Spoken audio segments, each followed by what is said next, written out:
کہیں میری ملاقات ایک خاتون سے ہوئی. کیمبرج یونیورسٹی سے انہوں نے لا میں ایم فل کیا تھا. تو مجھ سے کہنے لگی کہ میرا ایک مسئلہ ہے. میں نے کہا بتائیے. کہنے لگی کہ میرا شوہر مجھے ریپ کرتا ہے میری مرضی کے بغیر. میں نے کہا قانون پڑھ کے قانونی ٹرمز ہی گھر میں بھی استعمال ہوں گی. شوہر اور ریپ، میرا تو سر چکرا گیا. یہ بات بہت ڈھکی چھپی ہے، لیکن چونکہ دین کا ایک حصہ ہے اس لیے بتانا ضروری ہے. بہت سے گھرانوں میں خرابیاں اور بہت سے گھرانوں میں لڑائیاں اور بدمزاجیوں کی جو روٹ کاز ہے وہ یہاں سے شروع ہوتی ہے، جسے کوئی نہیں کھولتا. نہ کوئی ماں بتاتی ہے، نہ کوئی استاد بتاتا ہے، نہ کوئی اور اچھا مشورہ دیتا ہے کہ اس معاملے میں اللہ نے شوہر کو حق دیا ہے اور عورت پر لازم کیا ہے کہ وہ شوہر کی اطاعت کرے. لیکن جب عورت کا ایک موڈ ہی صرف ریزسٹ کرنے کا بن جائے اور شوہر کو صرف یہ انڈرسٹینڈنگ ہو کہ اس نے تو میری بات ماننی ہی نہیں، تو یہ چیز بہت سی تلخیوں کو جنم دیتی ہے. ایسے میں عورت اور مرد کے مزاج میں چونکہ قدرتی فرق ہے، بعض اوقات شوہر کی جو ڈیمانڈ ہوتی ہے عورت نہیں پوری کر سکتی، یا عورت کا مزاج اس سے مختلف ہے، یا عورت اس کو اپنے لیے ایک مصیبت اور بوجھ سمجھتی ہے، تو بھی اس موقع پر اطاعت کہ اللہ کا حکم ہے. اور اگر میرا دل نہیں بھی چاہ رہا تو میرے رب کی رضا اس میں ہے، مجھے اس سے جزا چاہیے، صرف اپنی مرضی نہیں. آپ دیکھیں کہ جب سے عورت نے اپنے اوپر گھر اور باہر کی دوہری ذمہ داری لی تو اس میں عورت کے لیے اس مقام پر اطاعت شوہر زیادہ مشکل ہو گئی، کیونکہ وہ دن بھر باہر کے کاموں سے اتنی تھکی ہوئی ہے کہ اب وہ اس قابل نہیں کہ شوہر کی بات مان سکے. وہ بے شمار گھر کے علاوہ باہر کی ٹینشنز میں گرفتار ہے. لہذا ایک طرف اپنا گھر خراب کر رہی ہے، چاہے ایک شوہر کو اگر روز نہ ہی سننی پڑے تو اس کی توجہ لازماً باہر جائے گی، وہ کہیں اور دیکھے گا، ذمہ دار کون ہوگا. اور دوسری طرف اللہ تعالیٰ کی ناراضگی بھی. اللہ کی رضا شوہر کی رضا میں ہے اور اللہ کی ناراضگی شوہر کی ناراضگی میں ہے.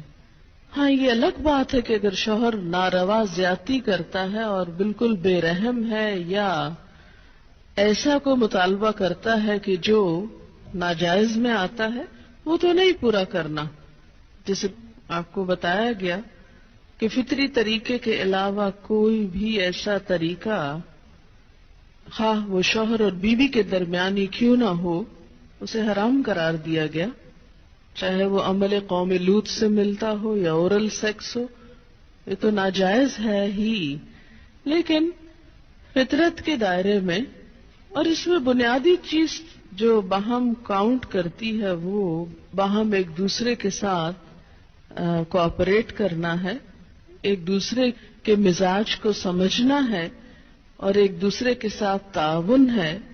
لیکن آپ دیکھیں کہ ہمیشہ آئیڈیل صورتحال نہیں ہوا کرتی، ہر شخص اتنا کنسیڈریٹ نہیں ہوتا. لیکن اللہ تعالی نے عورت کو جہاں شوہر کو باہر کی مشقت دی نا، کتنی مشقت ہوتی ہے گرمی میں، دھوپ میں. اب مثلاً ہر شخص کا ایئر کنڈیشنڈ آفس تو نہیں ہے کہ وہ وہاں بیٹھ کے کام کر رہا ہے. بہت سے مرد سڑکوں پہ سڑکیں بنا رہے ہیں دھوپ میں کھڑے ہو کر، کچھ کھیتوں میں کام کر رہے ہیں، کٹائیاں کر رہے ہیں فصلوں کی، کوئی اور مکان بنا رہے ہیں، دھوپ میں کام کر رہے ہیں. تو مرد اگر سارے دن کی باہر مشقت کرتا ہے تو وہ بھی ایک پینفل کام ہے، اور اس نے محنت کی اور بیوی کے لیے سارا آرام فراہم کیا، کھانا پینا باقی ضروریات. اب اگر بیوی کو اس کا مطالبہ پورا کرنے میں تھوڑی تکلیف ہو رہی ہے تو کیا ہوا کہ موڈ نہیں ہے، دل نہیں مان رہا تو کیا ہوا، نہ صحیح. لیکن اس کے باوجود جو عورت یہ سمجھتی ہے کہ میں اپنے موڈ کے خلاف جا کر بھی اگر اپنے شوہر کو راضی کرتی ہوں تو یہ میرے رب کی رضا حاصل کرنے کا ایک ذریعہ ہے، تو آپ دیکھیں کہ یہ وہ چیز ہے جس کا صلہ آپ کو اللہ دنیا میں دے دے گا، کیونکہ آپ یہاں صرف شوہر کی نہیں اللہ کی بھی اطاعت کر رہی ہیں، کیونکہ ایک مسلمان عورت کو اس کے رب نے یہ حکم دیا ہے. اور اس میں وہ حدیث آپ نے سن رکھی ہوگی اور عورتوں کو سنانے میں بڑی مشکل پیش آتی ہے مجھے ہمیشہ، اور عورتیں ایک دم اوفینڈ ہونے لگتی ہیں. لیکن بات یہ ہے کہ چونکہ اللہ کے رسول صلی اللہ علیہ وسلم نے فرمایا ہے اور ہم ان کا نام سن سن کے روتے ہیں محبت میں اور نعتیں سن سن کے جھومتے ہیں، تو یہ حکم بھی آپ کا مان لینا چاہیے اور اس حدیث کو بھی سن لینا چاہیے اتنی ہی خوشی سے جتنی خوشی سے ایک نعت سنتے ہیں. نبی صلی اللہ علیہ وسلم نے فرمایا، جب مرد اپنی بیوی کو اپنے بستر پر بلائے اور وہ نہ آئے تو صبح تک فرشتے اس پر لعنت کرتے ہیں.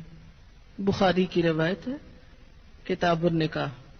ٹھیک ہے اس میں کہ اگر بیوی بیمار ہے یا اسے کوئی ایسی تکلیف ہے، یہ کوئی جینوئن ریزن ہے، تو اس میں اللہ تعالیٰ اتنے بے رحم نہیں ہے کہ وہ دیکھ رہے ہیں کہ ایک عورت بخار میں پڑی ہے اور اس کا شوہر اس سے مطالبہ کر رہا ہے اور عورت نے نہیں مانا تو اس پہ لعنت بھجوانی شروع کر دی جائے. نہیں، یہاں ایک نارمل حالات کی بات ہے. ایک عام حالات میں ایک عورت اگر اطاعت نہیں کرتی یا بات نہیں مانتی، اور اسی لیے ایک اور حدیث ہے، حضرت ابو ہریرہ کہتے ہیں کہ آپ صلی اللہ علیہ وسلم نے فرمایا، اگر عورت کا خاوند اس کے پاس موجود ہو تو وہ اس کی اجازت کے بغیر نفلی روزہ نہ رکھے. تو گویا شوہر کی اطاعت نمبر 1 عام روزمرہ زندگی کے کاموں میں کوآپریشن، اطاعت بمعنی کوآپریشن ہے. طاعن کا مطلب ہوتا ہے خوشی سے کام کرنا. نمبر 2 اس کی خاص ضرورت یا تقاضے کو پورا کرنے میں اطاعت. ہاں، کہاں اطاعت نہیں؟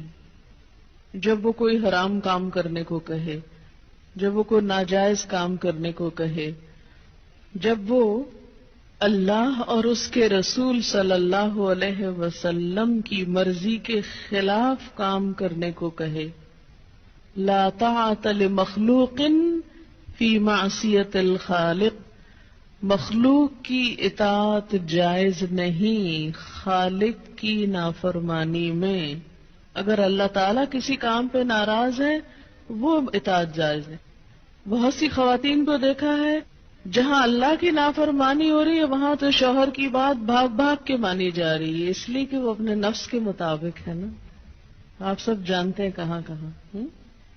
لیکن جہاں شوہر کی اطاعت اللہ کی رضا کے مطابق ہے لیکن ہماری رضا کے خلاف ہے تو پھر ہم وہاں نہیں بات مانتے.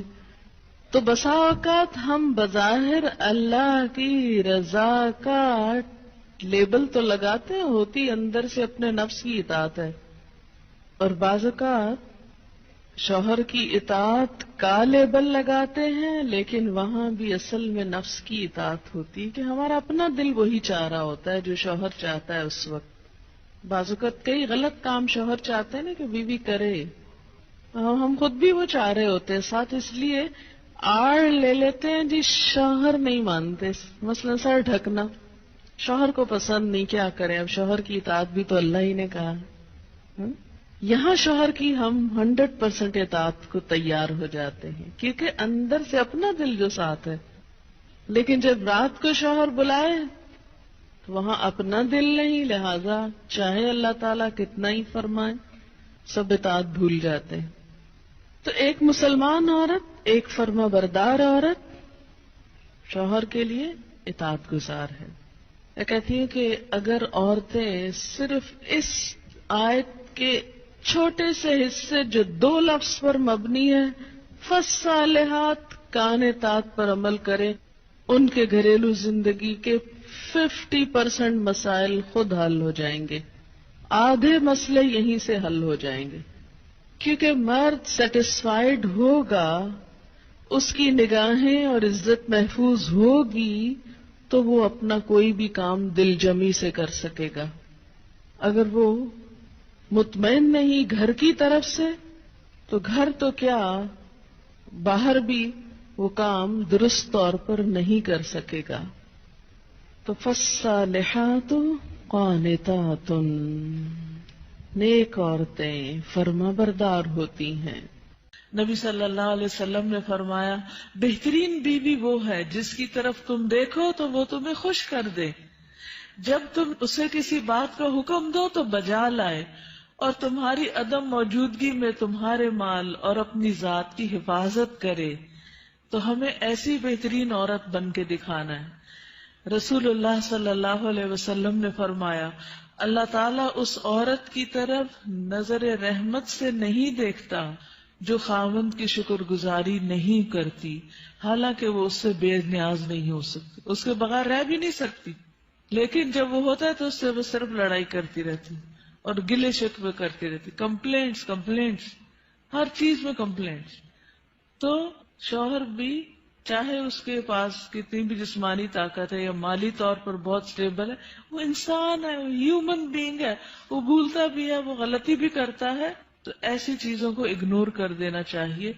ہمیشہ گنتی کر کے رکھیں کہ اس کے احسانات کتنے ہیں اور اس کی غلطیاں کتنی ہیں، اگر وہ برابر ہوں تو بھی شکر گزار رہیں، اور اگر اس کی نیکیاں یا احسانات زیادہ ہوں اور غلطیاں کم ہوں تو غلطیوں کی بنا پر اس کی ناشکری نہیں کریں۔